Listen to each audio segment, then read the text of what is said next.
So nice to be here virtually. Okay. So yeah, today I will talk about soft material technologies for bioinspired robots.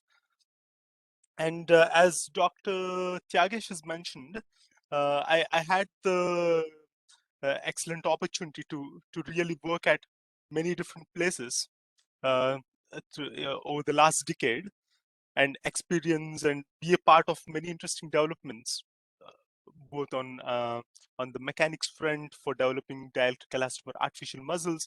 Then I had a short stint in the material science department in National University of Singapore, where we looked into another type of electroactive technologies called as electroluminescent devices, basically devices that can light up.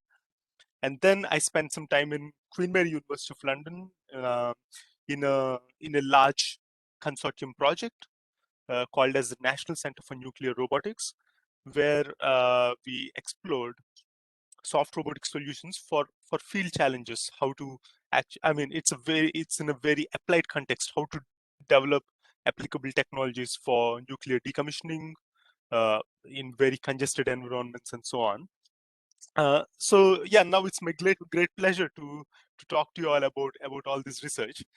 Um, and I'll basically give you some brief snippets of different kind of investigations we've done, some applications and also potential applications uh, to look at in the future, and probably throw some light on finer details of these technologies that we've been working on over the years.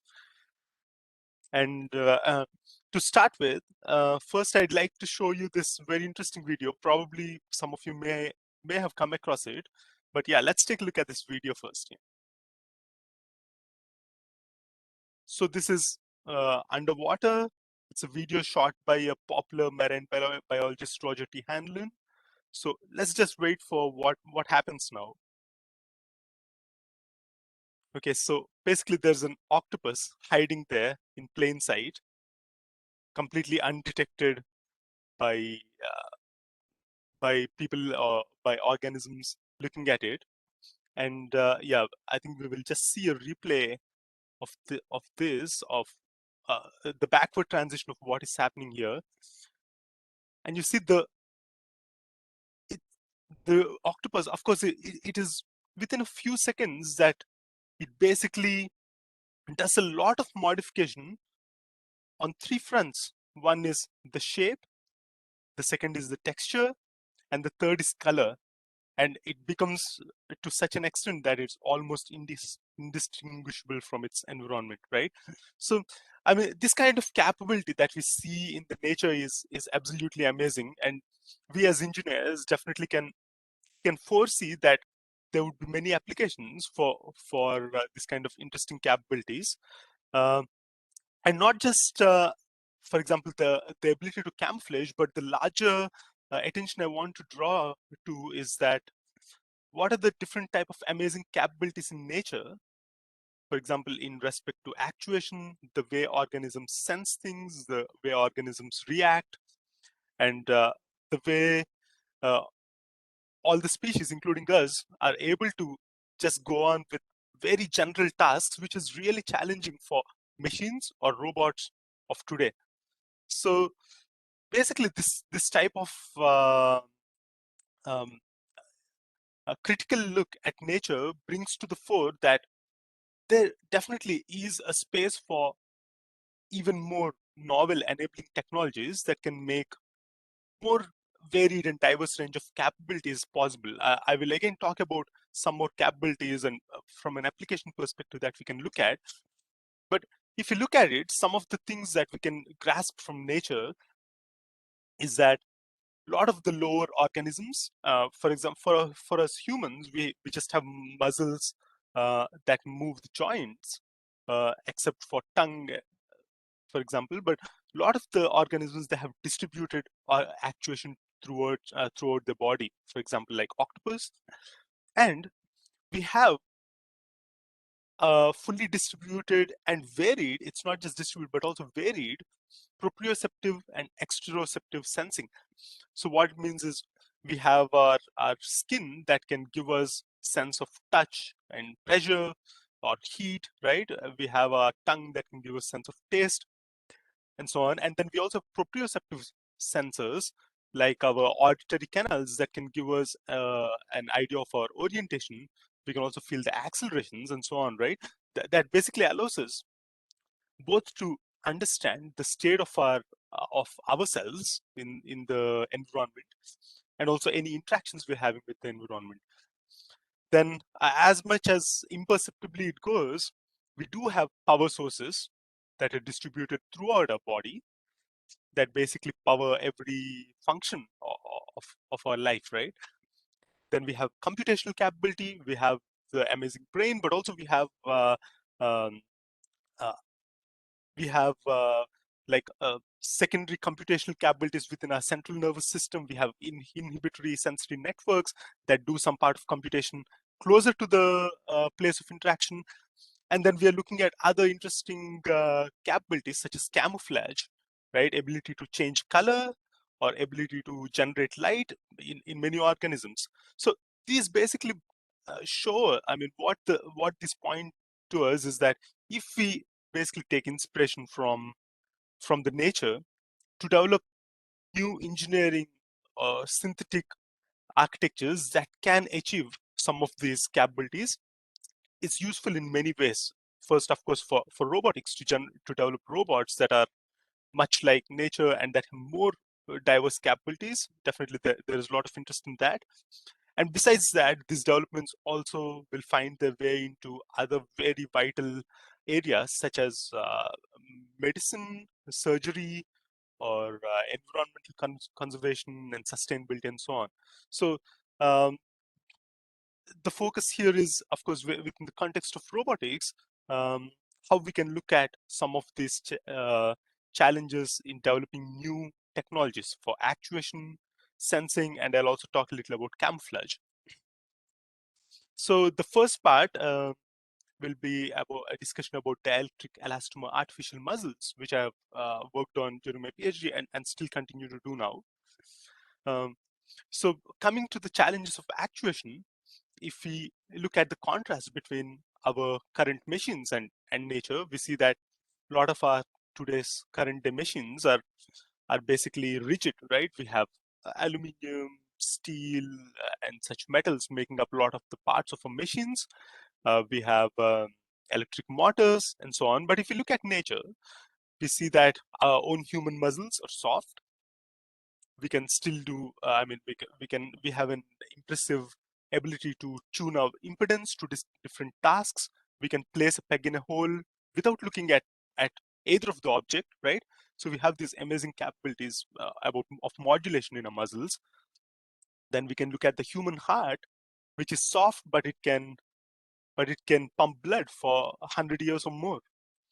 And then the caterpillar, this can crawl and move on very difficult surfaces, right? Like this thin stick of plant. And then here you see the touch me not plant, which is completely in the plant life, right? It's not I mean, it's not in the animal life, but it can still have the capability of sensing and some actuation to protect itself. So what we see is that there are many soft technologies around us, and if we can replicate some of the features, at least of the soft technologies we see every day in nature, we can unlock a new dimension of possible applications. For example, a very good application is a caterpillar-like robot that can actually move on very difficult surfaces, right? Squeeze through places and so on. Um, so for this, the thing we'd look at is soft active materials. So right now, I mean, with the recent advance in chemistry and material science, we do have some materials that can take us closer to this aim. And some of these are soft active materials. So soft active materials basically respond to some stimuli, such as change in the pH, change in temperature, electric field, and such stimuli.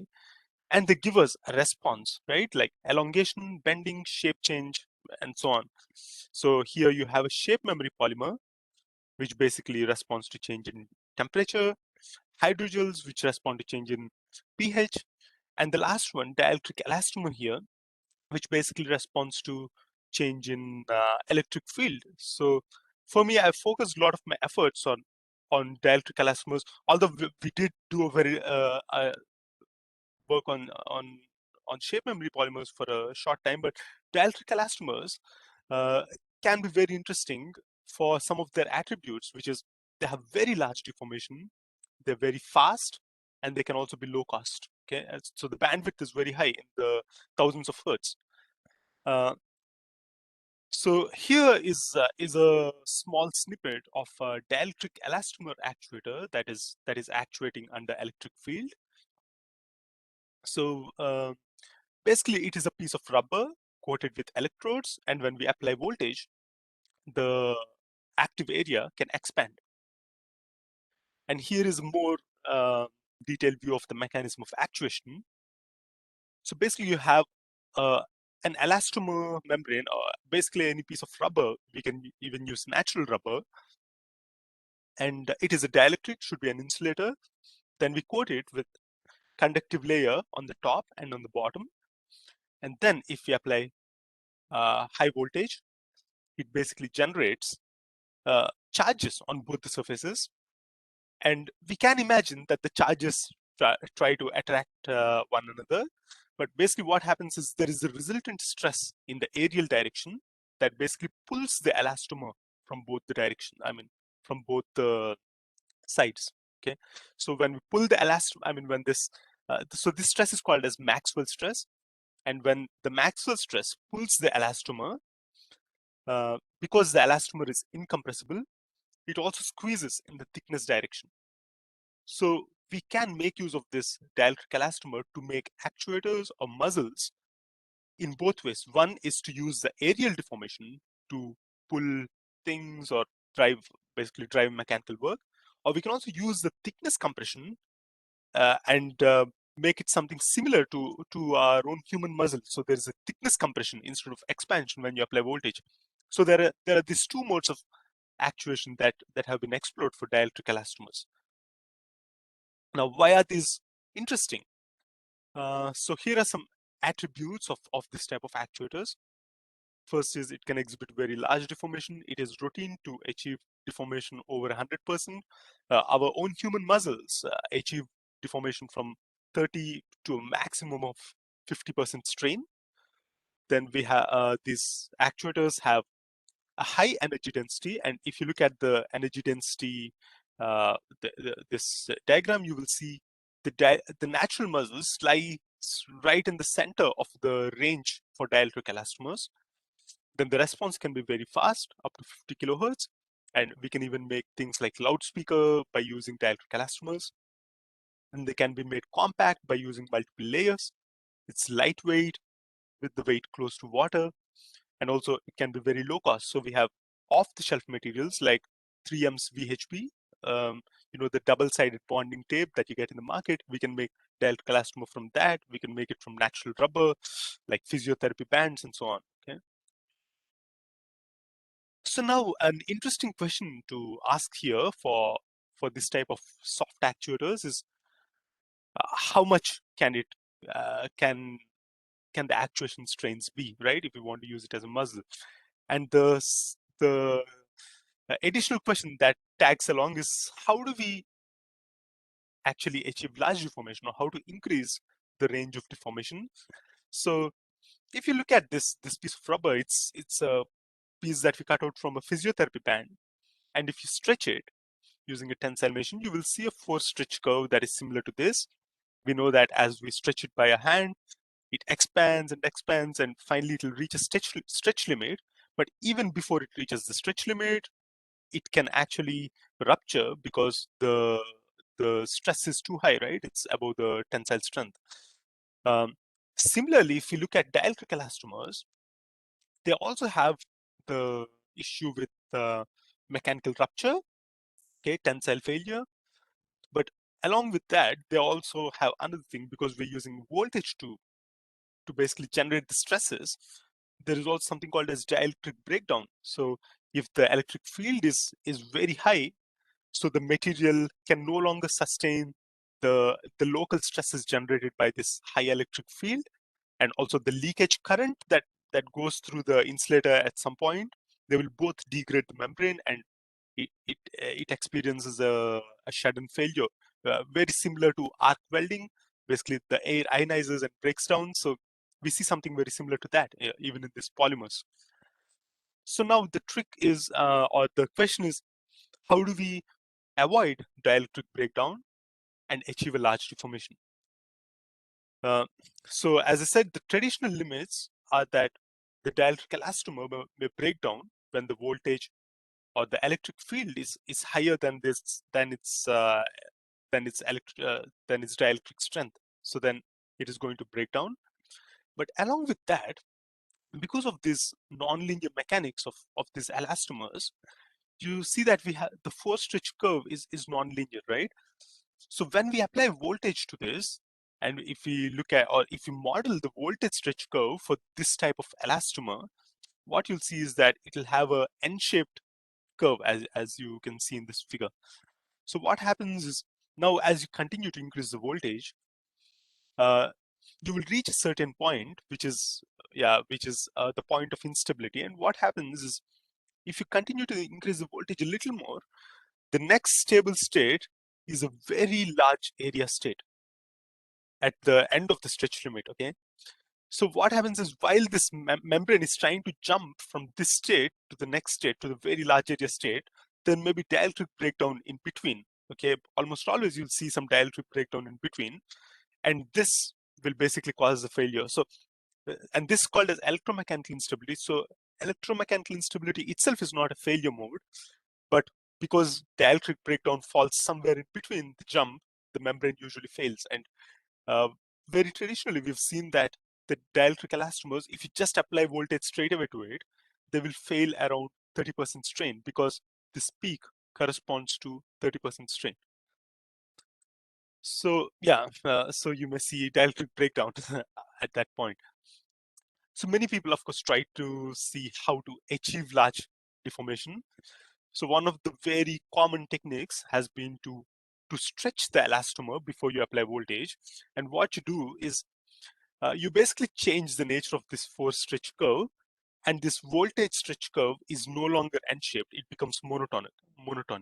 And once it becomes monotonic, you're basically stretching the limit to which the elastomer can go to before it achieves breakdown, right?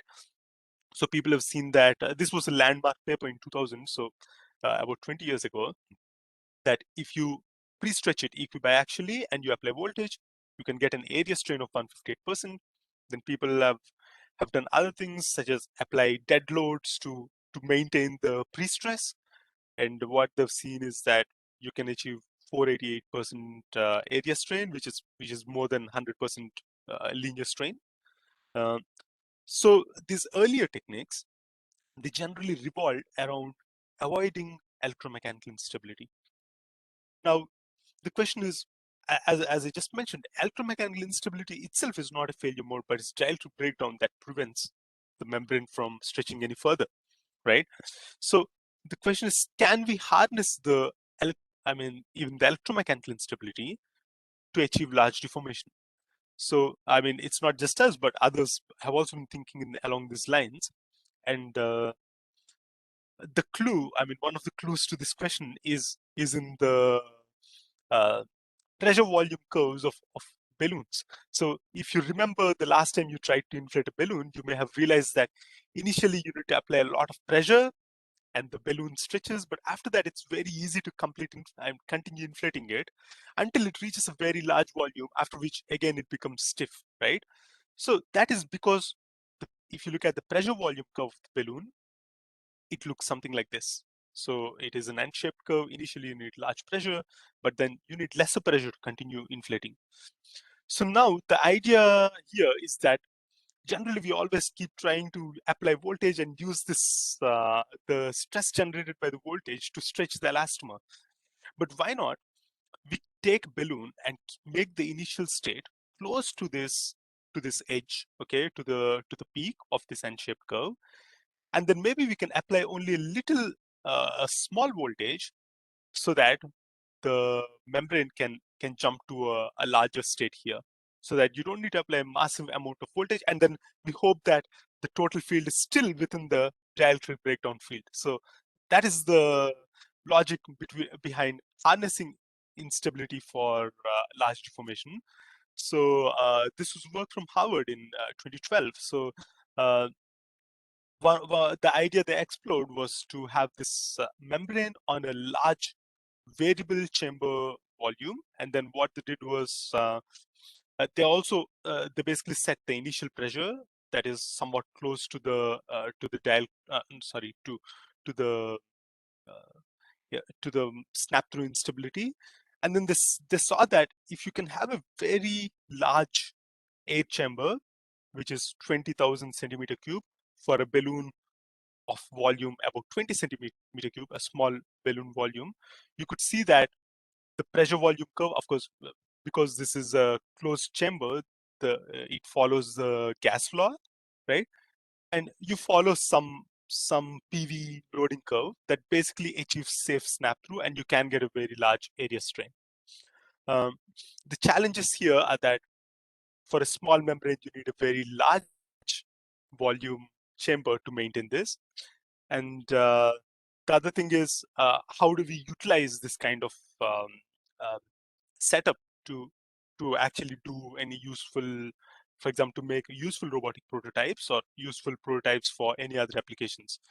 So in NUS, we explored how to achieve constant pressure and snap through by using fluidic chambers. Okay, so we were working on a project for a cardiac assist device for an artificial cardiac assist device. So as part of that, what we explored was that uh, if you have a reasonably large chamber with a chamber with reasonably large size area, it doesn't need to be as massive as the air chamber, but a reasonably large area, then what happens is that you can maintain a constant pressure by this fluid column. And now when you apply voltage to this membrane, yeah, it will grow in area, it will grow in volume, it will draw water from this chamber, but because this area is a bit larger than this, um, the height change will be very minimal. So you can maintain almost constant pressure by using this technique. And what we saw is that uh, if I mean there are by setting the initial pressure or the pressure head to a certain value, you can actually achieve a very large area strain. So basically, if you set a very low initial pressure, then the membrane needs a high voltage to generate the stress to uh, to snap through, and it will fail before snap through, or maybe yeah, it'll fail before snap through. And if you use a very large volume, it has already grown to a very large size and it cannot expand any further. But if you have an intermediate pressure close to the pressure for snap through, then you just need a very small voltage. You can see here just about 2.5 kilovolts to uh, push the membrane to snap through, and you can get a very large voltage induced deformation as you see in this figure. And we achieved an area strain of 1,165% by using this technique. And so this is an exercise on how we've devised technique to achieve large voltage induced deformation by harnessing the snap through instability. And then we have taken this and applied this work, what we've learned from this work, to develop a large volume fluid pump by harnessing snap through actuation. So we call it reversible snap through. So you achieve snap through and you reduce the voltage and the membrane comes back to its original state. So this needs a little more consideration, although we're not going to discuss about it now. In this technique, although it can achieve very large deformation, it cannot return back to its initial state because of existence of bistable states. So then we found out how we can avoid this bistable state and achieve reversible snap through and also get a large volume fluid pump. And then because the initial response was slow with this type of membrane, this VHB membrane, what we did was we developed a composite DE membrane. So it uses the soft VHB membrane and it uses a stiff and elastic upper band. So the stiffness is about 10 times, 5 to 10 times that of this VHP band. And what we saw is that we can also tune uh, the resonant frequency of this pump, and we can actually even improve the flow rate by using this composite membrane. So this was in application to develop a cardiac assist device to help people uh, with cardiac failure.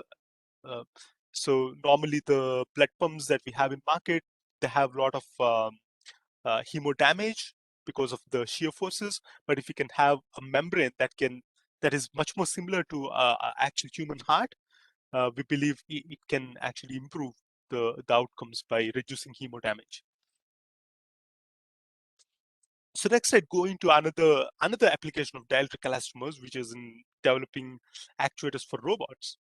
And so here we explored the development of a jellyfish inspired underwater robot. So the jellyfish generally utilizes basically thrust force to generate thrust in the, basically it pumps out water to generate thrust forces underwater. So here what we did was, taking inspiration from this, we created this type of setup. So we have an air chamber, and then the air chamber is fixed inside a rigid bell. Now what we do is, when we apply voltage to this, and then we hydrodynamically, we first balance it underwater by adding weights that we need to balance it underwater. And now if we apply voltage to this dielectric elastomer membrane, it is going to increase in size. And when it does so, it pushes the water out of this chamber to generate thrust force. And along with that, because because air is lighter than water, there is also an additional buoyancy force that can continue to propel the robot in water upwards, even though, uh, I mean, without repeated actuation, with a very low power consumption, it can continue to lift the robot underwater by using buoyant force. So for this, of course, an interesting, an important thing is that we need to optimize the stretches, the loading conditions, the initial pressures, and so on um, to improve the thrust and the buoyancy force. Basically, improve the volume uh, change. Basically, to improve the volume change. So we can actually set up.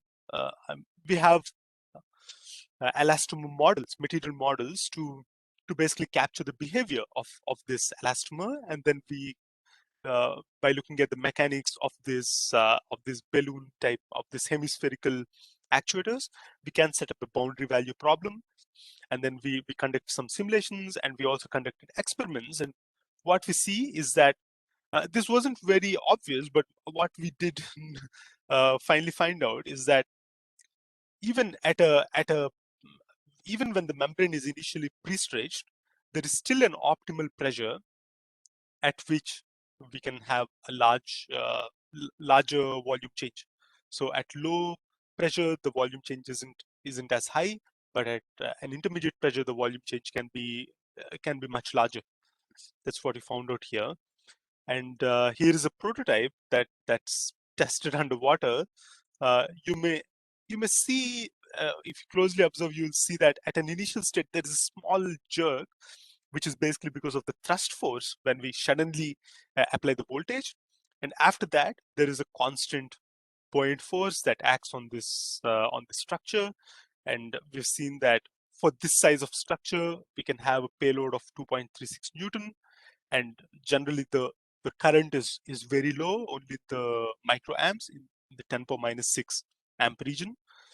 So this was one of the exercises we conducted on how to develop an underwater actuator. And interestingly, if you look at this, the voltage is 5,000 volts, and people generally shied away from trying this actuator underwater, and we developed the first underwater application for this dielectric elastomer actuators at the time. And this is an unpublished video, but just to show you that we can also uh, actually look at organisms closely to mimic their shape and their behavior. and we can actually have even more biomimetic movements by using this kind of actuators, by basically replacing them with muscles, just as artificial muscles, right? So here's a biomimetic jellyfish robot.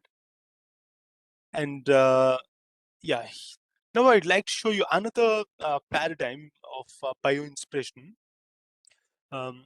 So here, what we tried to do was to develop an actuator that is of small size, that can fit within the anatomical sizes of the human skull, to actually make um, actuators for the eyeballs. If you look at the eyeballs, we have a very omnidirectional movement, which is not easy to achieve by using motors and gears.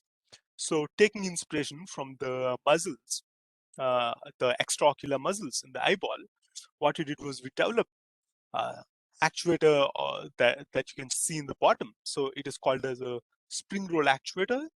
Um, we have a spring inside it that applies some tension on the membrane, and the membrane is basically surrounding the spring. When we apply voltage to one of the membranes, it expands, releasing some force from the spring. And if we combine three of them together, we saw that we can achieve omnidirectional movement.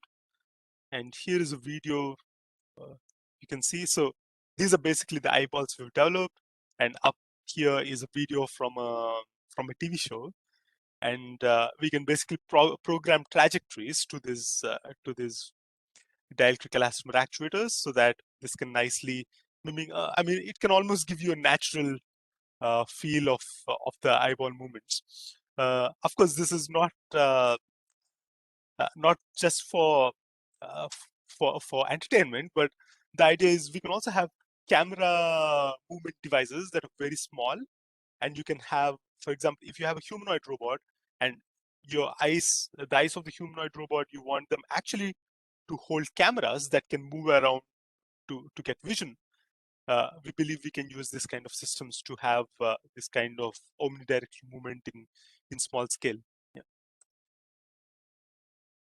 Then, yeah, before I move on further, here are just two other applications that I want to discuss of dielectric elastomers.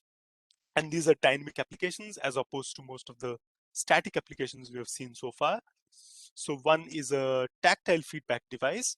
Uh, Here, what we did was we took a stiff but low viscous elastomer, and what we saw is that if we can attach if we attach a spring to it and we apply high frequency, hundreds of hertz, we basically can transmit some tactile forces, right, haptic forces back to the user, and it can be used as essentially as a vibration feedback, right, tactile feedback. And there was a company which is now not running any longer, but they actually use this technique to make tactile feedback devices for your screen. So they had three of these vibrating masses underneath the screen, and they could generate very low to high frequency forces, which was very interesting. And here what we did was we did some more mechanics or dynamics analysis and experiments, and found that the media that connects the mass to the user, it is very crucial in dictating how much force you can generate using this device and how much force you transmit to the user. So through this, we experimentally generated forces greater than 6 Newton with this sort of device. And I don't recall the exact frequency, but it's above 100 hertz, around 200 hertz. We can generate 6 Newton force. And then we also applied this to a tunable acoustic duct silencer. You may, people in acoustics may know the Helmholtz resonator that has a frequency at which it can basically absorb some of the sound, or basically cancel some of the noise. What we saw is that if you can attach a DEA membrane, uh, a stretched DEA membrane with some pre-stress in it, by applying voltage to it, we can control the pre-stress. And by doing that, we can tune the resonant frequency of this duct silencer. So we could have a reasonably large bandwidth duct silencer, which can be tuned according to the noise that is coming in. So Okay, let me just take a look at time to see if we are, yeah. Mm, yeah, so then here I'd like to show you, so far we've looked at some of the interesting applications, but there's also a lot of work on the mechanics and basically on the mechanics of dielectric elastomers. And actually my PhD thesis was on instabilities in dielectric elastomers, where I looked at different instabilities in dielectric elastomers. So let us take a look at a small video snippet before we get into this topic.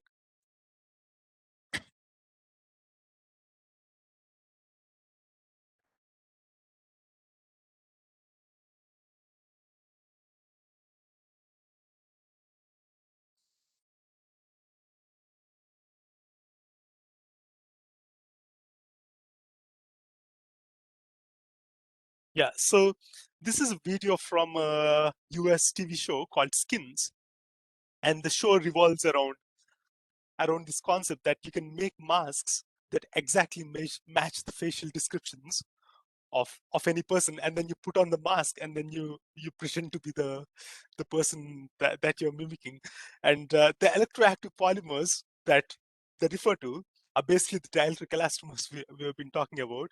So this is truly fictional. I mean, we are definitely far from it, but yeah, this investigation on instabilities or post-buckling instabilities that I've run basically try to address some things such as what kind of 3D instabilities and what kind of 3D deformations can we achieve in dielectric elastomers. So going to a more scientific introduction to this topic, we see that again in nature we have many familiar motifs. Like if you look at the what's this? Capsicum. Yeah, if you look at capsicum, you have these buckles. We look at skin, human skin. When we grow old, we get wrinkles, right? And then we can see the paper in its very crumpled state with its very high strains, right? So we see a lot of these familiar motifs in nature. So now the challenge is, can we actually realize these motives by using electroactive technologies? And also, can we harness any applications from this kind of motives, like the one that was discussed in the video earlier, if you'd like to. So here I developed a systematic study to basically observe what are the different kind of instabilities or buckling instabilities that emerge in a circular dielectric elastomer. So here you have this elastomer membrane that is basically pre-stretched and attached to a frame. And here I've conducted many experiments where I vary the pre-stretch and I also vary the electrode area that is coated on the membrane. And we have some interesting observations based on the different pre-stretches and different radius ratios that we apply to this membrane. So the first is when you have no pre-stretch at all, which is you just take the membrane, apply it to the frame, and you apply voltage.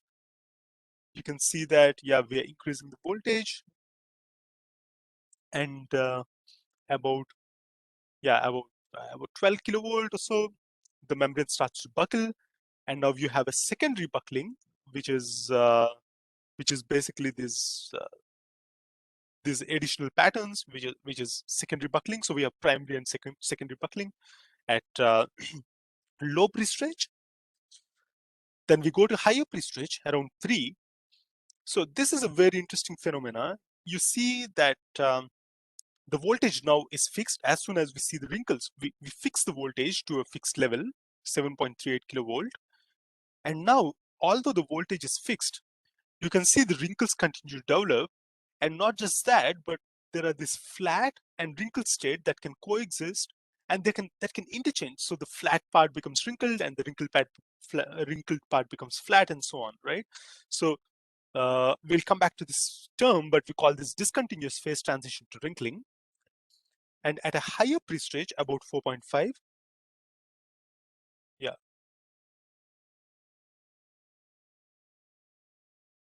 Okay, the video stopped. Yeah. At a higher pre-stage, we see that this wrinkle pattern continues to develop, but you don't have the kind of transition we have seen earlier when the pre-stage is 3. There is some realignment, but that's all. A wrinkle part doesn't become flat again. And finally, at a very high pre-stretch, about 6, which is the area is stretched increased by 36 times, the membrane behaves like a very thin plastic sheet. And when you apply voltage, you see this beautiful crumpling patterns. Okay, as you can see here, some places the strain is very high. Yeah. So first, let's look at the two different type of wrinkle transition behavior at at pre-stage of 3 and 4.5. We developed some mechanics models to model the voltage versus charge curves, the voltage versus stretch and voltage versus charge curve for pre-stage of 3. Okay, and here what we see is that as the voltage increases and at a particular value, you see that there is loss of tension. This white dot is loss of tension, and then there is an N-shaped curve. So it's not monotonic, the voltage stretch curve, but it actually has an N-shaped curve. And similarly for the voltage charge curve. Okay, and here the idea here is that if we look at the battery and the elastomer system together, the energy for state A and state B are exactly the same when you when the two dashed regions above the line and below the line are equal.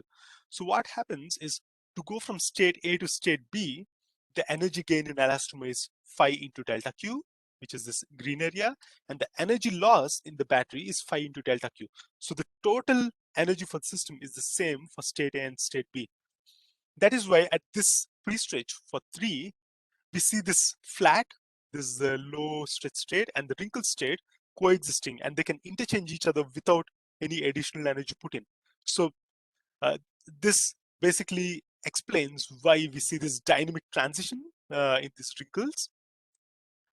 But if you look at the voltage stretch curves for different pre-stretches, what we see that beyond a particular stretch, the curve becomes monotonic. And because of this, it is not possible to have coexistent states. Because of that, the membrane wrinkles and it just gets completely wrinkled. It does not come, I mean, it does not have a coexistent state where it can interchange with a flat region. So basically that explains why at intermediate stretch, we see this coexistent state, but at high stretch, we do not see this kind of coexistent states. Now, trying to address why we see buckling in the low stretch, wrinkling in the intermediate stretch, and crumpling in the very high stretch. It's a bit challenging to analytically model them, but we managed to give some insights from understanding of mechanics. Okay, so here uh, in buckling, there is a large bending strain across the membrane, but the amount of stretching that the membrane experiences is relatively low. And for wrinkles, you need comparatively large stretches.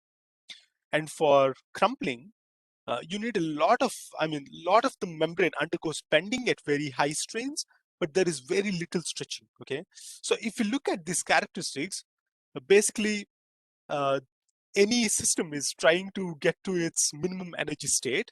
So if there is a membrane, if there is a state in which the membrane favors large bending but very little stretching, for example, a very, very stiff membrane, then we can assume that the membrane, very stiff but very thin membrane, then we can assume the membrane would go into a crumpling state. But if you need, if the membranes is difficult to stretch, if the membrane is easy to stretch, then it could go into a wrinkling state. So basically, there's some bounds on what type of membrane would go into which of these instabilities. So basically, here we examine and we see that because of the nonlinear stress stretch curve and the dependence on the thickness cube on the bending energy. So what we see is that when for wrinkling, the stretching energy required is low. So when the membrane is relatively soft, it goes into a wrinkling state. And similarly, in similar region, but if the stretching energy needed is high, because there is lower bending and buckling, it goes into buckled state. But then if the stretching energy required to stretch the membrane is very high, but the bending energy is very, very low because it's power of h cube.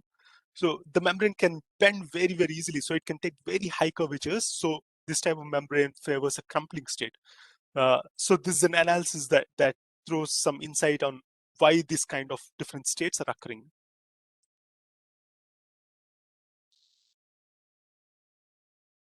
Oh, sorry, I've jumped. Okay, so the significance of this type of study, although it's a very theoretical study, the significance of this type of study is that uh, we can actually think about technologies that can use this type of dynamic surfaces at very low power consumption, such as the anti-fouling technology.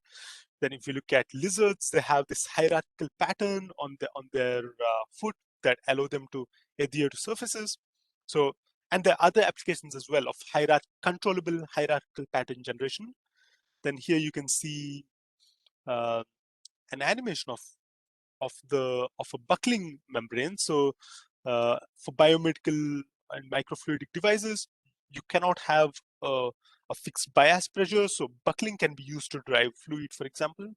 And then even in soft robots, we can think of areas where we can utilize buckling or some post-buckling states to achieve motions like crawling or swimming. And yeah, so also in addition to these dielectric elastomers, we also developed some actuators based on low-cost technologies like paper and conductive tape. But yeah, I think in interest of time, I will skip over these. Perhaps you can see a short video. Um, so it's very similar to dielectric elastomers, but this works on um, electrostatic attraction between oppositely charged plates.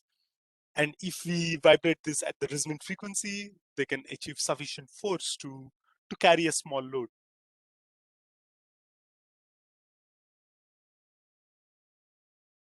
Okay, and we put a small camera on it so that it can show the image in front of it. Yeah, looks like the video playback is not great. Yeah. And interestingly, of course, these actuators can be very compliant. They can fall, but they can regain. Of course, once we have a whole structure, things begin to change. But at least as far as the actuator is concerned, it can be compliant and robust to impact. Now right now I sum up the dielectric elastomer, the work on dielectric elastomers, and now I'd like to discuss a little about another electroactive technology that I've had much pleasure of being a part of the development team. So this is so very similar to dielectric elastomers, which are basically capacitive materials. It's basically like capacitor. So electroluminescent devices that we have worked on also are like capacitors. So they also utilize high voltage with alternating currents and so on. And yeah, this was work that we've been a part of in eye health technologies lab in NUS. So firstly, why do we want to have this kind of stretchable luminescent devices or stretchable displays? We are seeing the trend that right now the companies want to make phones that can bend, and of course they also are interested in making complete displays that can stretch. Okay, so Samsung already actually previewed its first stretchable display, uh, which is based on an LED technology. Uh, but of course, at the moment, the manufacturing is not yet there that will allow it to be fabricated at a large scale, but and it also experience a slight stretch, not a very huge stretch. So we do know there is a lot of interest from the electronic display side and maybe even wearable displays to make uh, stretchable luminescent materials. Yeah, and besides electronics, as I said, we'd have interest in having wearables that can comply with our skin and give us some information about our vitals and so on. Robots can use this kind of stretchable lights for communication or for signaling, optical signaling. here, this was also work on robots using color or light to display state, and then as I mentioned earlier, as I showed this video to you earlier, maybe we can have some more interesting, more holographic uh, display technologies that basically combine actuation and lighting together to make more interesting, more realistic holographic displays. So yeah, there is some work that has already been ongoing on developing stretchable display technologies. So these are the main technologies on stretchable displays that have been currently under investigation across the world. First, light emitting electrochemical cells, then we have stretchable polymer LEDs, and then we also have AC electroluminescent displays. So each of them, they have their advantage and disadvantages. So leaks and polymer LEDs, they all work on under low voltage, but the stretchability is limited. Okay, for leaks, they fail at low strain, and for for LEDs, they fail at low strain, and for leaks, if you stretch it, the luminance decreases very rapidly, and the efficiency is low. And for AC electroluminescent displays, the lifetimes are much longer, and we have seen from literature that they can be more stretchable. We will even look at why. And the challenge, however, the the back the drawback of AC electroluminescent displays is that they need high voltage and also high frequency.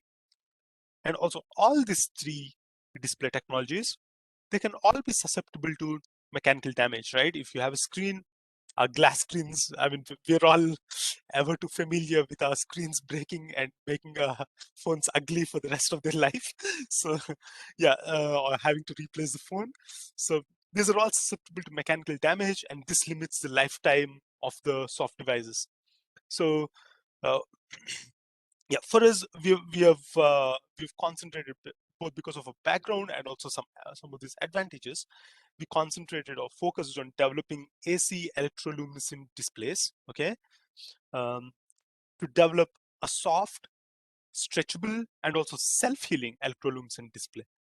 Now, before we go into these details, let's look at what ACEL technology is to appreciate the components better. So, um, as you can see here, ACL technology have been around for a very long time. This concept itself was discovered in the 1930s, and Sharp made color TVs based on ACL technologies in 1990s.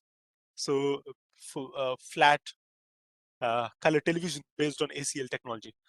Uh, these are the main components. You do need to have two metals, or not metals, you need to have two conductors on either side. Essentially, it is also like a capacitor, so you need two conductors. And in between that, you need an insulator that prevents, of course, current from directly passing between. I mean, it cannot be a capacitor if there is no dielectric, right? To basically have charges retained on the surfaces. So you need to have an insulator, and you need to have a semiconductor. Uh, there are many, but some of them are semiconductors like zinc sulfide doped with copper, manganese, or other materials. So you have a semiconductor, which basically is the light emitting layer. Okay. So when we apply an AC electric field, what happens is the charges, the electrons, there are some electron movements inside the surface, inside this semiconductor layer, and there are some collisions of these electrons with the impurities in the semiconductor, and then this generates light emission. So of course, for the light emission to come out, you also need transparent materials, right? So the electrode also needs to be transparent, and whatever is on top of the electrode also needs to be transparent so that it can transmit this light out. And in this large-scale fabrication technologies, people used indium tin oxide, which is a transparent conductor, as the bottom electrode, and the top electrode, they were happy to just use metal because, yeah, on the other side of the TV, you don't care whether it's transparent or not. right? And the semiconductor, yeah, I forgot to mention that the particles embedded in the semiconductor, they're called as electroluminescent phosphors, or we recall the term phosphorescence. So this is basically an alternating current electroluminescent device. So you need several hundred volts for this thin film technology to actually achieve this lighting, and also you need 100 to thousands of hertz to achieve sufficient luminance by using this device. Now the challenge begins when we want to actually make soft and stretchable electroluminescent devices. So some of the main challenges we have are I mean, if you want to make soft electroluminescent systems that you can embed on wearable displays or soft robotics, you also want to have reasonably low voltage, right? Here the confounding, I mean, the troublesome issue is that a lot of the elastomers, the permittivity is very low. So the charge carrying capability of this device is very low, I mean, is quite low, as opposed to these thin film electroluminescent devices. Then, so you need high AC electric field to excite the luminescent centers. The frequencies are in the kilohertz range. And as the voltage is higher, there'll be larger leakage currents to the dielectric, and the polymer generally, when there is leakage current, there is heat. This degrades the polymer, so the lifetime becomes shorter. And in addition to this, there are these other material challenges that we need dielectrics and conductive materials with high transparency. It is not just enough to make a high dielectric permittivity elastomer, but it also needs to be transparent. This is an additional challenge. And then even if you find transparent, high permittivity material, can you embed electroluminescent phosphors in this material? So these are the various myriad challenges that go into developing stretchable electroluminescent devices. And here is the solution we've come up with. So I'd just like to first describe the outcomes before we go into each of these and talk more. So we've developed a device that we have come up with the moniker Helios, healable, low field illuminating optoelectronic stretchable device. So basically it lights up at an ultra low voltage of 23 volt. Operating frequency is well below 1 kilohertz. So these are basically safe operating conditions for human machine interactions. I mean, we don't even need 23. Even at 200 volts, when the current is sufficiently low and with proper installation, we can make them safe for human machine interactions. Then the brightness is 1460 candela per meter square at this electric field. Typically, our mobile phones use have 500 to 1000 CD per meter square. So it's in the range of mobile phones. Then even at 800% strain, the material can still light up. Then this is intrinsically self-healing and it is repeatable. So intrinsically means you cut it, it can heal by itself, unlike some other systems where you need to, for example, put an additional resin, or you may need to heat the material for it to start healing. But here this material is intrinsically self-healing. And the optoelectronic efficiency or optoelectronic healing efficiency is 100%, which means if you cut it and it heals back, there is no difference in the amount of light it generates. It basically regains its full capacity in how much light it can generate. So these are the salient features of this device. Now let's look at what goes into this. So as I just mentioned earlier, we need dielectric material, we need conductors, and we need electroluminescent phosphors. So for the dielectric material, we used a PVDF-based fluoroelastomer. It's amorphous PVDF HFP. It's a particular fluoroelastomer. And so normally this fluoroelastomer, these amorphous particles, they're actually sort of rigid. They're not soft, they're not stretchable. So we need to make them soft and stretchable, right? So we use this non-ionic fluorosurfactant called Zonil FS300. So this is a fluorosurfactant. As you can see, this also has fluorine groups, and the fluoroelastomer also has fluorine groups. So although it is difficult to, I mean, these need very detailed studies of FTIR, so on, but basically what we notice that there are some synergistic interactions between this fluorosurfactant and fluoroelastomer.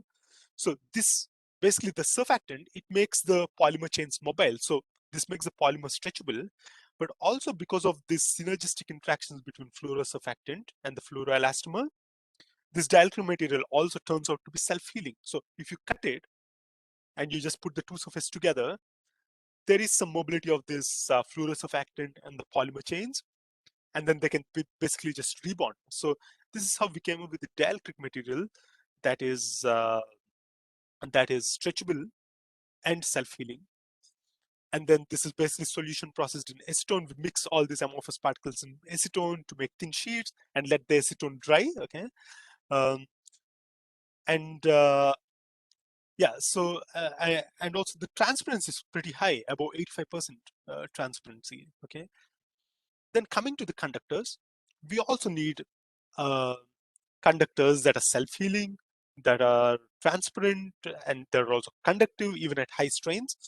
For this, we use the same base material, PVDF HFP, but instead of the non-ionic fluorosurfactant, we use something called as ionic liquid. What this does is it creates mobile ions, which make the layer conductive. But also interestingly, the ionic liquid uh, also makes this self-healing. So in the conductor, we use ionic liquid, and dielectric material, we use non-ionic fluorosurfactant, both of which make these two materials self-healing.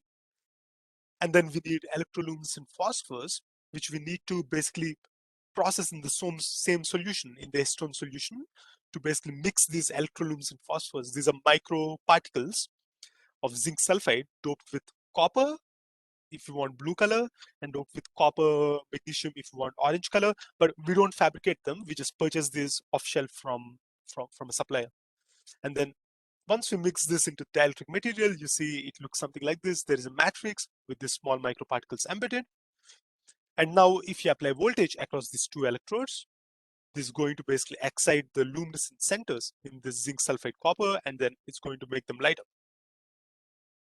Now, yeah, we come back to the main features, which is that the activation voltage is ultra low. As you can see, this is a work in comparison to a lot of other works in the literature. The frequency is under 100 hertz, and the voltage is under 100 volts for this to light up.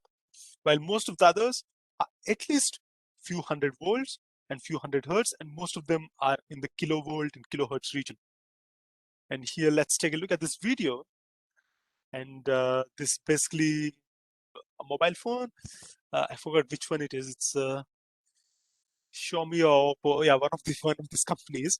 And this is a control from one of these works in literature, where this made of different dielectric materials. And you see that at 400 volts or 350 volts, it is almost as bright or even brighter than the mobile screen, while the other barely begins to light up. And additionally, this is also printable. Yeah, perhaps we leave that for another discussion. Yeah. Now, when we compare this numerically to other materials in literature, you see that the luminance is an order higher, or actually 2 orders higher, because this green, yellow, red, blue, and this cement line are all, not the cement line, up to the blue line.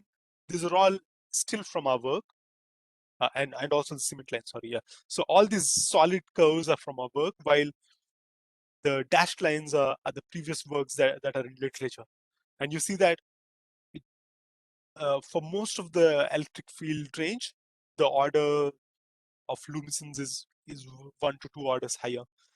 So the main reason is here. If you look at this graph, you have the dielectric constant versus frequency. And what we see here is PVDF normally has a dielectric frequency of 20 all the way to 10 across the range. But once we add this FS300, the fluorosurfactant, it can still increase the frequency even further to almost 25 or even 30 in some cases. And here you will see the blue line is 10%, the yellow line is 20%, but of course it makes the it changes the color of the elastomer to yellow. So in our device, we actually, which is the red line, we use 5% fluorescent surfactant, and it is still very transparent. I think about 85% transparency, 85% transmittance, and then the delta constant is quite high, around 25. If you compare this with materials like PDMS and Nicoflex, the delta constant is about 3 or 4. And even with barium titanate PDMS composite, the uh, the permittivity doesn't increase above 11 or 12. So this is a huge increase in permittivity, in the dielectric permittivity, which makes the luminance so high and also at such a low frequency, which means even at a low frequency, it's able to excite so many luminescent centers that our eye can perceive that light. Now, as this is basically a matrix of, of PVDF mixed with these semiconducting particles, you can basically stretch this all the way to 800%, and it is still lighting up. And then coming to the intrinsic self-healing behavior, let's take a look at what happens when you cut and put this back together. So this is cut now into 2 halves. Then you just put it together. I mean, you've removed it, and then you just put it together immediately.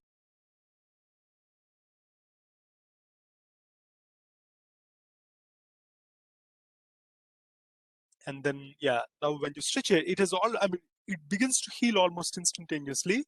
But yeah, of course, instantaneously, the strength is not too high, although it does begin to heal instantaneously. Now, let us take a look at what happens when you leave it for 3 hours for it to self-heal.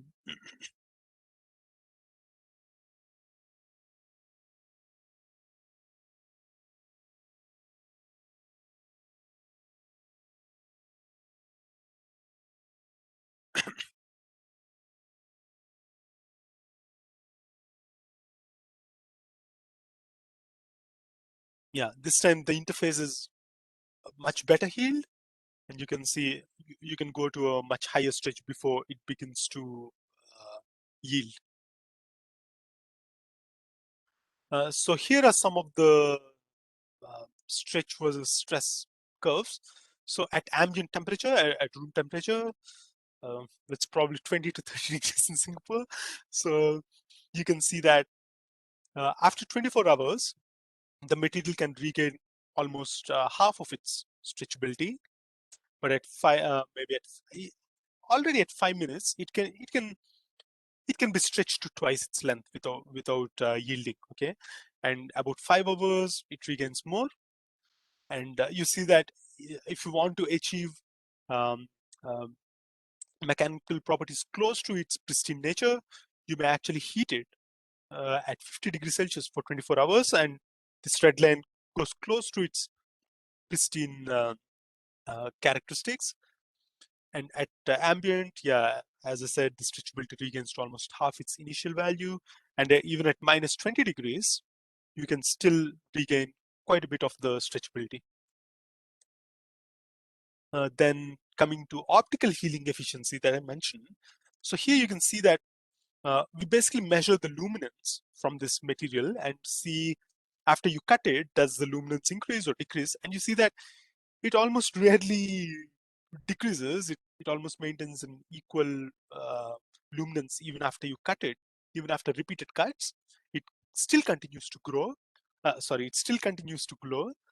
Sometimes it can even be slightly higher than 100%. I mean, why you see more than 100% here is because the place where you cut it, because of this mechanical uh, change, uh, the electrodes actually get closer, which means the field in this region can become slightly higher, which leads to even higher excitation of luminescent centers, giving us more light. And also, we think this uneven surface may be maybe reflecting, transmitting light in different directions. So basically, there may be some other scattering effects that we don't very clearly understand that is causing a slight increase in the intensity even.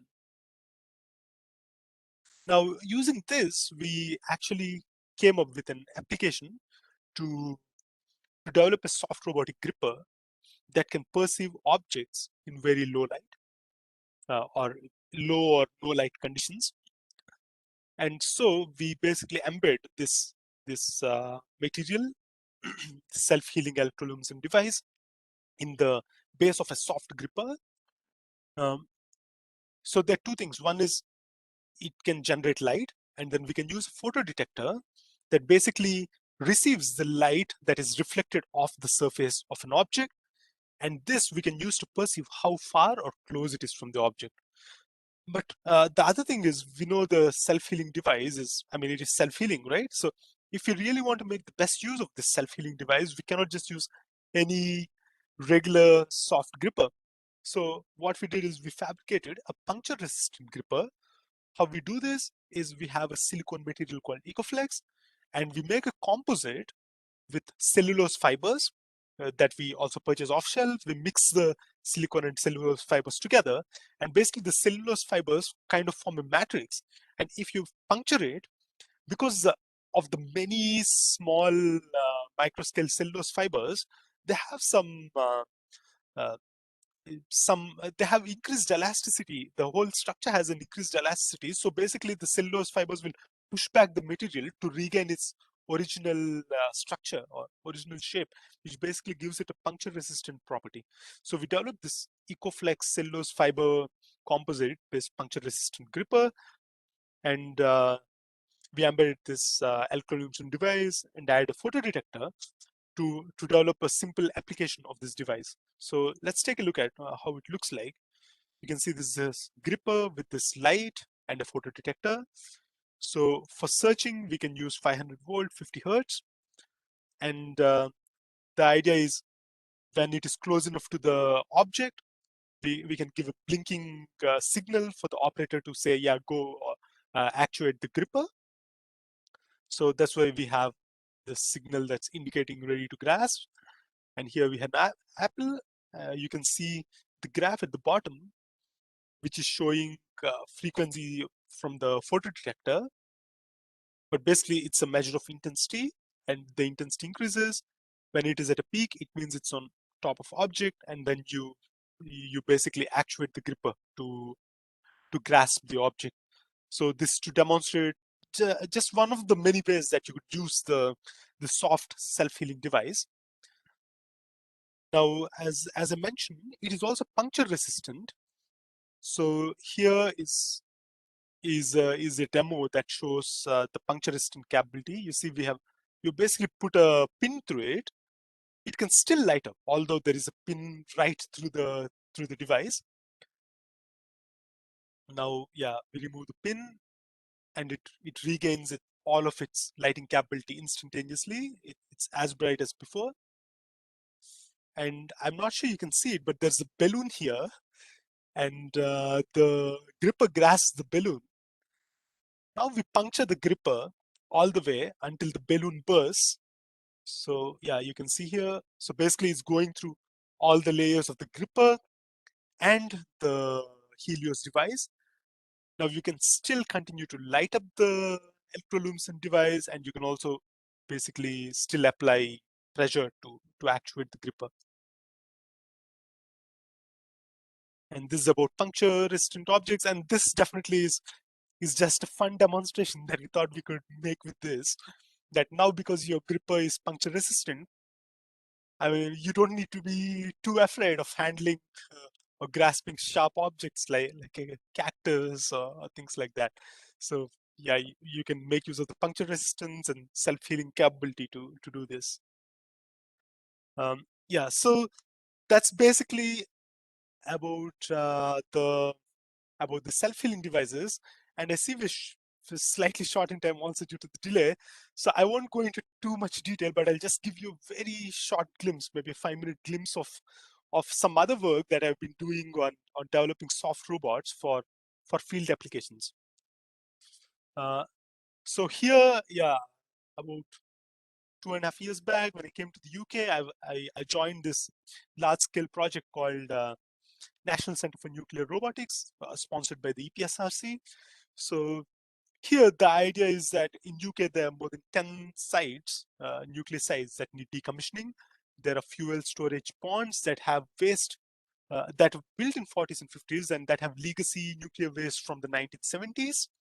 So they're old waste sitting there, and now the challenge is how do we basically take these wastes out, how do we sort them, segregate them, and send for secondary processing, and so on. Okay, so that is the major nuclear decommissioning challenge, and this exercise is going to cost 124 billion pounds in the next 120 years. So it's large both in scale and also in the economic costs. Now the main challenges are that there is hazardous radiation where there are high grade nuclear waste. There is gamma radiation. Mostly the robots, if they're using electronics based on semiconductors, they can very easily fail in under gamma radiation. Then the wastes are very wide variety, right? And they are not sorted or segregated. So the thing is, there are many challenges both on intelligence front and on mechanical front. That is, how do you identify what the waste is? How do you plan to grasp these waste? And how do your grippers look like, right? How do you make a mechanical device that can handle this type of waste? And then, yeah, this is actually a very nice looking nuclear plant, but most of the nuclear plants are even much more unstructured, right? So the many access challenges, how to enter some area, right? For example, for an autonomous robot to navigate into a certain area, it's unstructured environment. There can be collisions. Some of the collisions may even be sensitive, right? Or safety critical. So we need robotic solutions that can be radiation tolerant, that can be compliant and robust, and also that should be safe for the environment. Yeah. So we looked at maybe to sum up more concisely. So we looked at manipulators, grippers, and sensors, these three technologies, and how can we develop a soft robotic suite of technologies that can help various challenges in this nuclear decommissioning. So the first was, of course, soft robots. Currently, the payload is a bit limited. So we want to see, can we develop sensor delivery systems? So just basically deliver a sensor for low payload application, right? Low weight sensor that can map the radiation within an environment before you get ready to deploy other solutions. Okay, then conduct internal inspection of contaminated pipework, then penetrating high dose environments via small apertures. Sometimes there's a meter thick wall to prevent radiation from coming out, and then you have a 30 centimeter or smaller hole, and you need to send in a robot through this small access hole, which is very challenging, right? So how do you penetrate high dose environments via small apertures, and how to access high regions in tall cells? So for that, so for that, our solution here was to develop a soft pneumatic robot or a soft pneumatic manipulator that can grow from the tip. So this is almost similar to our sock that we may unfold while putting on a sock sometimes. So basically the tip is basically folding out from the inside and it's emerging out. And then we embed soft actuators across the entire length of the body that can make the robot maneuver, okay, turn right, left, and so on. And this can also move forward from this growing behavior. So this is inspired by the plant roots that can grow, right, without this whole surface moving. And we can obviously place this at the entrance of a pipeline, and basically the robot can unfold without much friction, right? So it can enter an access region, then we can use the actuators to maneuver it. And this is another work where we've developed some control techniques based on the mechanics of this. So we first looked at what is the pressure versus bending relations. For this, we developed some mechanics model, and then we saw that, okay, there is a central chamber. If you change the pressure on it, you can control the stiffness of the entire robot. So if you want to make it safe for the environment, and if you're basically trying to enter regions, you can make it very low stiff, make it low stiffness. But if you want to actually grasp something, move something, you can actually increase the internal pressure, and you can make it high stiffness so that it can push objects or it can retrieve something that's heavier. And then coming to grasping challenges, um, Yeah, so for grasping, if we have varied and diverse objects, the idea is that we would like to use under-actuated grippers. That is, you have many more degrees of freedom while lesser degrees of actuators. And what that does is it offers some sort of compliance to your gripper structure so that it can conform around the object of your interest. But the major challenge with the under-actuated grippers uh, is that if you want to do more precise tasks, right? For example, if you have this is grasping a ball, that's well and good. But now if you want the same gripper to hold something like a pen, okay? So for this, we call this as a precision grasp, okay? While grasping the ball is called a power grasp.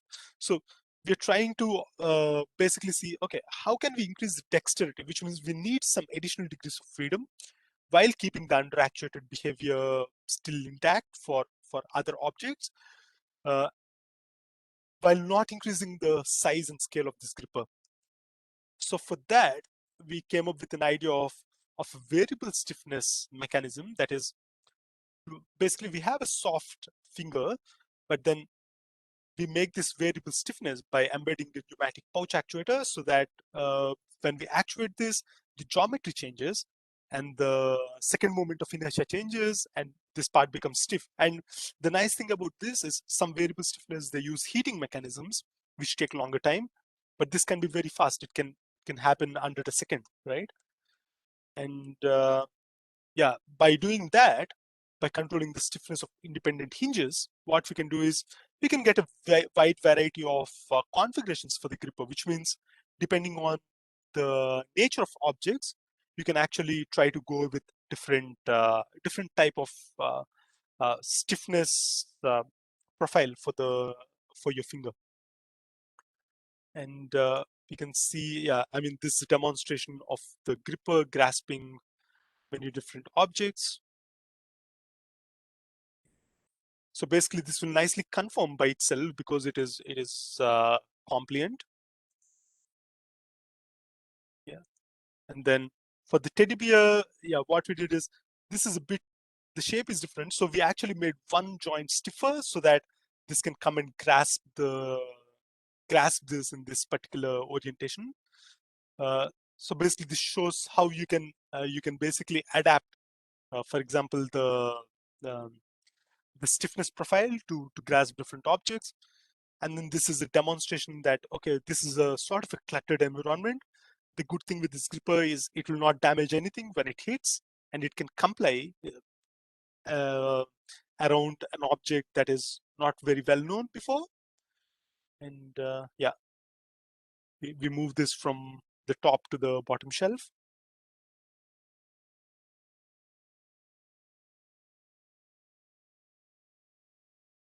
Yeah, so on.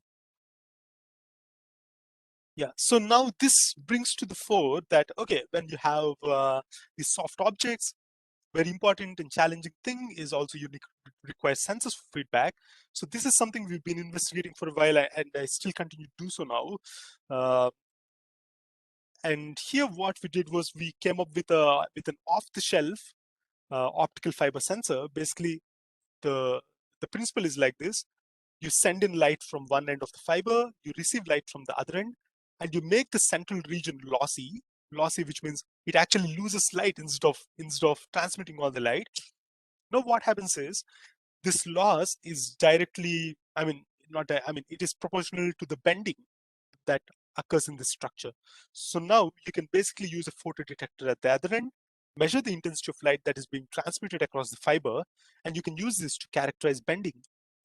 And yeah, we basically embedded this in a soft gripper, and here you see the gripper, and this is the intensity of light that we're reading from a fiber that is embedded inside the gripper. And you see, the nice thing with optical fibers is the bandwidth is extremely high, much higher than any mechanical structure we'd come across. So you can have a very fast response of this.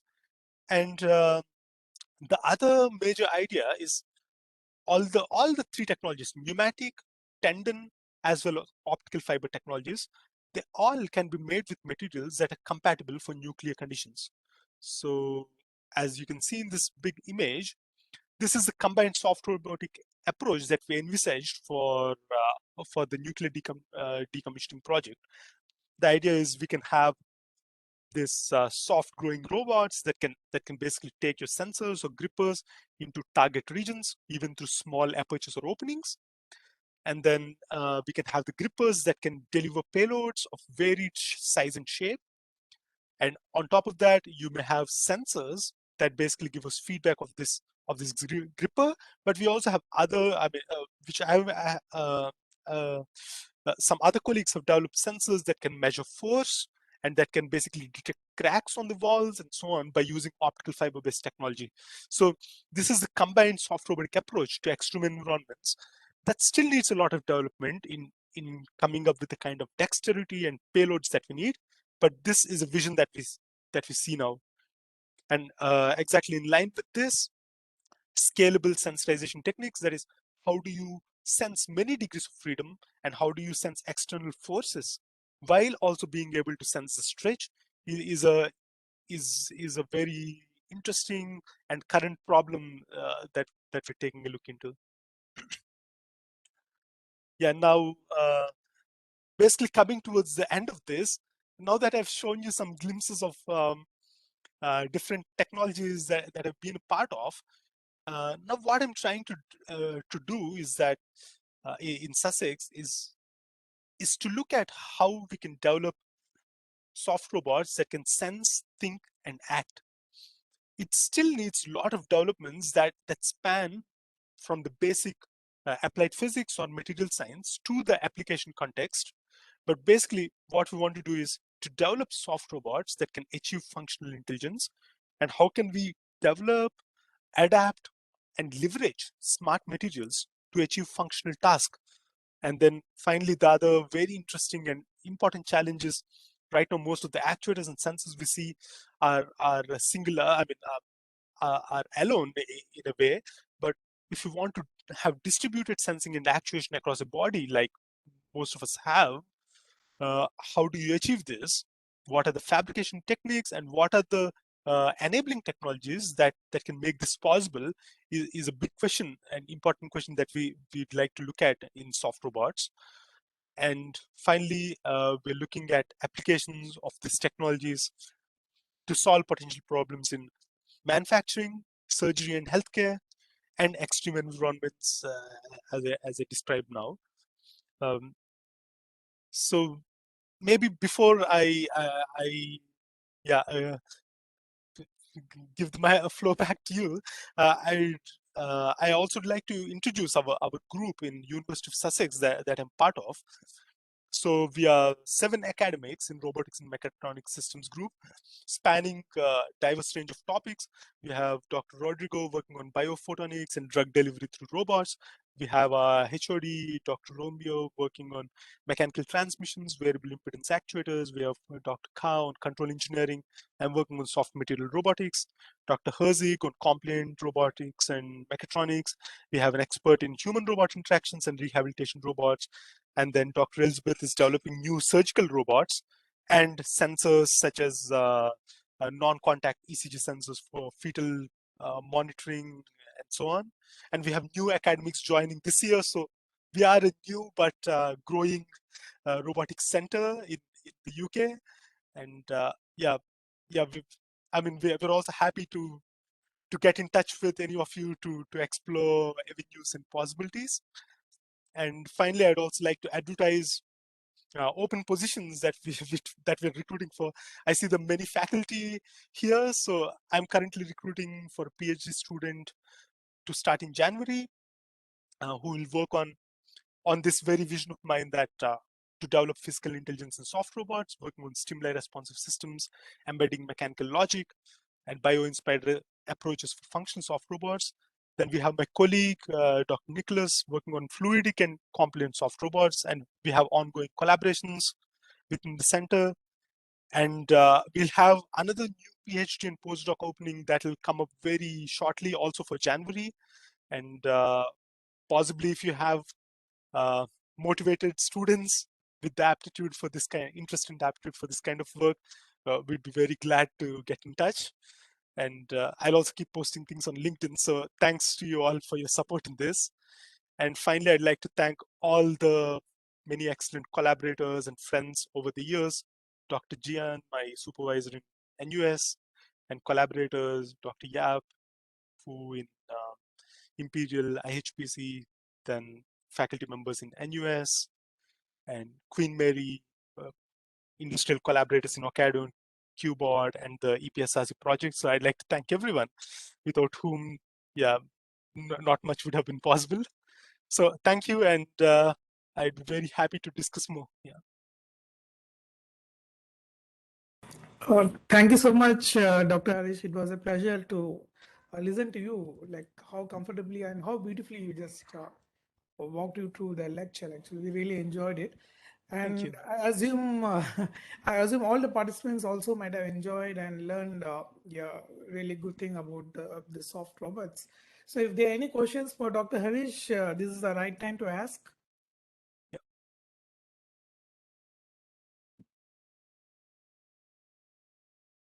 Okay. Yeah, Harish, I have a question. You were talking about Yeah. this dielectric DEA to be short. Yeah. As a biologist, I was thinking about this potential application as a kind of a wearable shirt or like a uh, Yeah. something which we can wear. But you were talking in your lecture, you were saying that we have to use a kind of a high voltage for it to be Yeah. more active. Yeah. What is your take on that actually? Because we won't be able to wear like Yeah. above a certain voltage, right? True. True. Um, so yeah, this is yeah. Thanks for the very interesting question. So yeah, this is a very current challenge in dielectric elastomers. First thing is that though the voltage is very high, for example, 5,000 volts, that in a lot of the applications we use, the current is in the microamp region, and we can now power it with with the pen cells and a very small amplifier the size of a thumb. Okay, and this can generate voltage of 5 to 6,000 volts, and the current is in the microamp region, 10 power minus 6. That's why we can drive it with a small pencil. So I mean, though we shouldn't, what happened many times was people did did go and touch the actuators many times. You get a shock almost like when you touch the mosquito bat, but it is not Okay. Yeah. fatal. Yeah. Uh-huh. So, but still, you don't want people to get these shocks. So insulation is very important. First is, yeah, we do have very strong advance in insulation systems, and I think we can insulate it with the right engineering. But then there are also complementary efforts on bringing this voltage down. Currently, the state of the art voltages are at 500 volts or 5 to 800 volts. So the membranes I've shown you in the videos, they're generally 1 millimeter thick. So people, of course, resort to using 100 micron membranes and many layers. So if you can basically make the membranes thin, and if you can scale up the Stack layers, it like that. stack the layers together, you can reduce the voltage. And Yeah. then with proper insulation, uh, making wearable devices for rehabilitation is definitely a very big interest for the whole DEA community. So I think uh, in time we can see that. And then the other thing is, right now there are already haptic displays using dielectric elastomers. So you can actually touch the dielectric elastomer membrane. You put the low voltage side in contact with the person, or you may have for example, like a double balloon structure. One of them is the actuator, but because they're both connected, the other one also moves along with it. So you're just interacting with a rubber balloon that is connected to a dielectric elastomer actuator on the other side. So there are also other techniques, but yeah, it's an interesting problem that people I do know are interested in tackling. Yeah, Okay. yeah, we Thank you. get to Thanks see. for Yeah, clarifying my yeah, doubts. Any questions from the speakers? Or sorry, from the So, attendees? Yeah, we have so, Prashant Kumar. actually, I wanted like these soft materials. They're good in their flexibility part and grip yeah, parts. So, but what about the strength aspect of these materials? Like, if we mm, want to work in this nuclear nuclear area, yeah, they might have to lift something heavy. So what they will they be able to lift those things? Yeah. So yeah, here for this, definitely again, there are some challenges, but then, for example, a lot of the work we have done for the nuclear decommissioning applications is based on pneumatic actuators. And for example, if you look at the car's tire, right? For example, they're they're soft as well, but they can indeed carry a high load. So in the end, it again comes back to what is the material you're using, what is the fabrication technology you're using.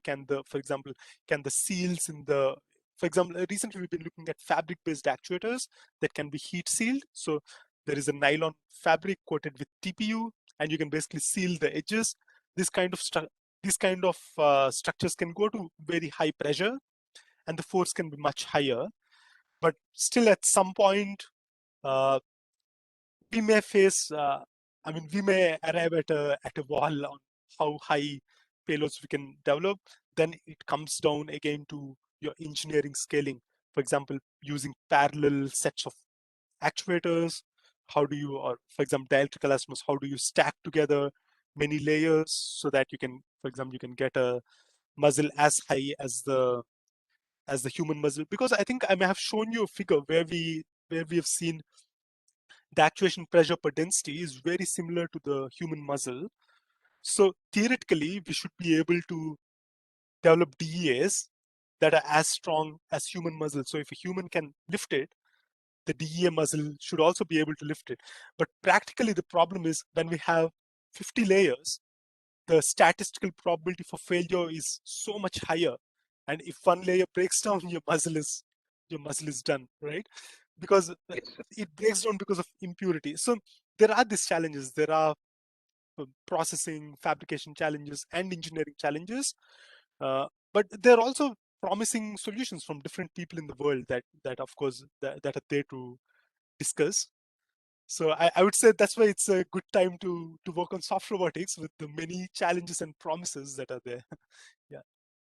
Yes, sir. Thank you, sir. Yeah. Thank you. Thank you. Thanks for the question. Takesh, I have one query with this, sir. Yeah. Yeah, First of Palash, all, please. yeah, Dr. Hareesh, thank you very much for such a wonderful presentation. Like it Thank you. was some of the smooth going presentations I've ever had from anyone. Please. And yeah, so just coming to the point, sir, from the insulation point of view, you have mentioned that people are working towards improving the insulation systems for this robotic system. Yeah. So what are the recent state of the art materials that they use for providing the insulation? Okay. Yeah. So yeah, thanks for the question. For this, I need to say I'm not very familiar because I didn't focus too much on this. But from my understanding, a lot of these insulators that we are using for these elastomers, they Yeah. themselves are insulators, right? The dielectric materials, they are soft dielectrics. So we basically need sufficiently large dielectric strength so that the material won't break down. And yeah, so basically we need the materials to be of sufficiently large dielectric strength, but also to be soft. So for, I mean, this coming from a sort of not very strong understanding of the literature and insulation itself. But generally, what we do is we coat with a thin layer of Ecoflex or some material like this, right? Right. We just coat it with another layer of elastomer again. Okay. So for example, we have membrane uh, that is 100 micron in thickness. If you even use the exact same material, but you have slightly thicker membrane that is coated on top of the electrode, that can already act as sufficient insulation. So recently, there's a company called Artemis Robotics that have developed these electroactive polymers that work at thousands of volts, but you can hold them in the hand, and they just used normal silicone elastomers to coat the top and the bottom. Yeah. So yeah, yeah, but And then as I said, I'm sure there should be other literature very much on insulation that probably have done an even better job. Yeah, for example, you could have thin and thin and soft, even softer materials that can still provide insulation. That would be great. Yeah, that can be something to work on. Okay, okay. Yeah. Yeah, because I have been working specifically on this insulation system, so I will be Oh, really interested if someone of your group. I have been working in fabrication of these nano composites for high yeah, voltage applications. yeah, So it is really interesting for me also, and definitely if in this regard someone we can have some talk further after this meeting and FTP, it will be really great, sir. yeah, absolutely, absolutely. Thank you. Yeah, Yeah, we yeah, we yeah, can catch up. Yeah, thank yeah. you. Yeah, Thank you very much, sir. yeah, thank you, thank you, Dr. Palash. Yeah. Okay. So any other questions coming up?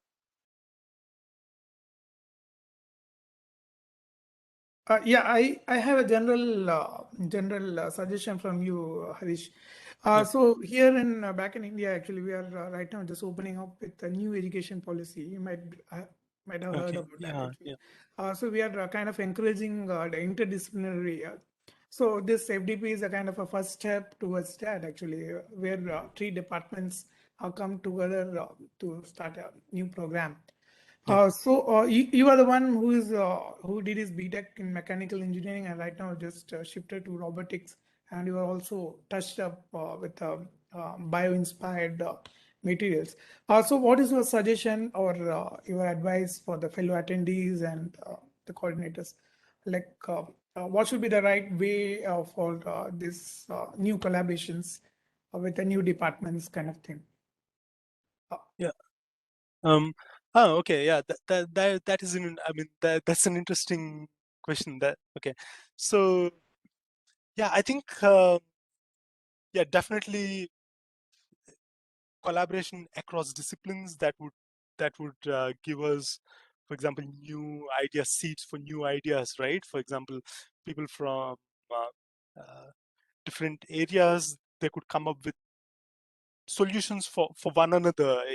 In essence, for example, there may be some interesting problem in biotechnology or cell cultures or some device that's needed for cell cultures, and uh, material scientist or a mechanical engineer might see and think, oh, I recall there is something that can potentially work for you, right? So of course, it's definitely the best first step is to have conference or have discussions even amongst your departments to stimulate discussions, and then I think sometimes uh, some of interesting collaborations also come up uh, from the even younger ones, like PhD students. So to promote a collaborative area, to promote places where people from different disciplines come across one another and talk, and to promote a free and open place to talk, right? Talk and discuss. I think that could give us. I mean, could potentially bring new ideas. So I just felt, I mean, this time when I was in NUS, National University of Singapore, in a place called iHealth Technology Center. So this was an interdisciplinary center. I was from material science. There were other groups. If you look at it, the collaborators, Dr. John Ho from electrical engineering, the people from biomedical, and so on. So some of the interesting developments came from uh, discussions together. So in this paper on electroluminescent displays, we also managed to do wireless transfer of power to this electroluminescent device, which I didn't discuss because it was with Dr. John Ho, who is an electrical engineer. They are experts in wireless energy transfer, and they saw, yeah, if your voltage is under 200 volt and 100 hertz, that's great. We can transmit power wirelessly. I think this just comes because we are two labs that are sharing the same space, but with different disciplines. So I think promoting more discussion definitely is useful. Yeah, yeah, and then other things are I mean, maybe I'll just say one last thing before prolonging this answer. Uh, I think also taking example from other places that are doing such things. In UK, I think only last year, the first doctoral training center for agri robotics has started. So this is a potentially very interesting area for everyone in India, UK, and the world. So there's several universities that are linked to it. There are people from the biotechnology side, and there are roboticists from hardware, and also from intelligence perspective on how to develop robots that can do automatic harvesting and, uh, for example, deciphering broccoli to pick them from patch of green and so on. So I think also keeping in loop with the developments elsewhere and turning it to our strengths would be great. Yeah, yeah, Okay, yeah. Thanks for your suggestions. Okay.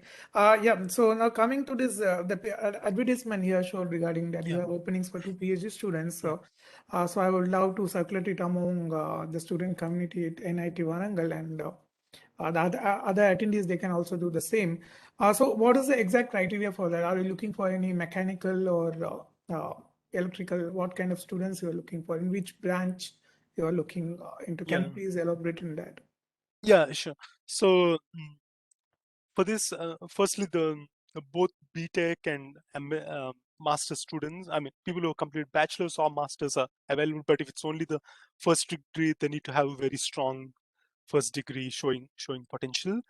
Okay. And then uh, for the for the background, we have outlined mechanical engineering and core electrical engineering, and sometimes some background in materials can also be helpful, because as I showed you, it's quite quite interdisciplinary. And what I do is, I mean, what we do is, if you find a motivated student with good aptitude for general engineering, we would try to modify the project accordingly. But in general, strong core engineering background, for example, mechanical or electrical, would be very ideal. Yeah. So this is what we are Okay. looking at. And when I send you the, thanks for offering to circulate it. When I send you the advertisement, there definitely are more details. Yeah. Yeah, we are in touch with the LinkedIn, I think, actually. Yeah, maybe I can Okay. get it from you in that. Of Sure. course, we are in touch in email also. Uh, Yeah. so any questions for our speaker, Dr. Harish? Uh, Yagesh, this is Shiv Sharma speaking. Yeah, So, good afternoon, sir. yeah. Not a question, but just want to have a comment. First thing is, Harish, your presentation is very good, especially in the interdisciplinary area of soft robotics. I Yeah. think, and also congratulate all the three coordinators, Yagesh, Palash, and Shivaraman, coming from three different departments, coming together and organizing, hosting this kind of program. Thank you. Thank you, sir. Thank you Thank you, very sir. Yeah. Professor Sharma is from Electrical Engineering Department. Like he was a previous dean, much. and Okay. right now he is a coordinator of a teaching and learning center actually. So Oh, he was one of the driving force for us youngsters actually. So thank you, sir, for your kind words. It was always a pleasure to have you with us. Thank you, sir. yeah, and also thanks to Prof. Sharma from me for the kind words, and also I reiterate his words, and well done with organizing this. I mean, it's such a nice set of speakers. I would have been very happy to join more sessions, but I had a long teaching week, and the time difference, it didn't allow me to join more. But hopefully in the future, yeah. Thank you. Yeah. So yeah, thank you, Harish. If there's no other further questions, I'd like to thank our wonderful speaker, young and dynamic Dr. Harish, who was like beautifully explained all the nice, interesting his research work. Actually, so thank you, Dr. Harish, for his wonderful lecture and taking your time from a busy schedule, although it's Sunday, 10 a.m. In UK. Yeah, So you're with us for quite 2 hours, actually. That was very nice of you. it's my Uh, pleasure. and yeah, the one we would like to have you in campus whenever you are visiting India. Sometimes you are welcome to visit our campus, and maybe in future, if you are conducting any physical faculty programs, then we would love to have you as one of our speakers. Yeah, I'm very pleased to to join you all for activities, and I may visit India soon given the situation. Let's see. Yeah, we'll be happy to Yeah. come back to see you all. Thank you. Thank you, Yeah. Dr. Rish. Thank you. Yeah. Thank you very much, Dr. Hareesh. Yeah. Thank See you. you. Bye Bye-bye. bye. Bye-bye. Thank you. Bye-bye. Bye bye. Bye-bye. Take care. See you. Take care.